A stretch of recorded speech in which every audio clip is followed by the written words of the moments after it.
नागपूरमधून एक महत्त्वाची बातमी समोर येते। धावत्या ट्रॅव्हल्सला भीषण आग लागली आहे। नागपूर उमरखेड रोडवर ही घटना घडली आहे आणि यात 45 प्रवासी प्रवास करत होते आणि प्रवासी अगदी थोडक्यात बचावले।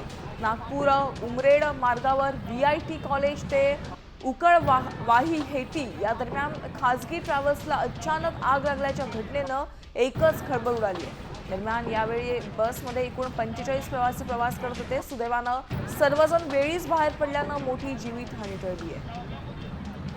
आमचे प्रतिनिधी पराग ढोबे यांच्याकडे अपडेट जाणूया। पराग, हा अपघात कसा घडला, आग कशी काय लागली?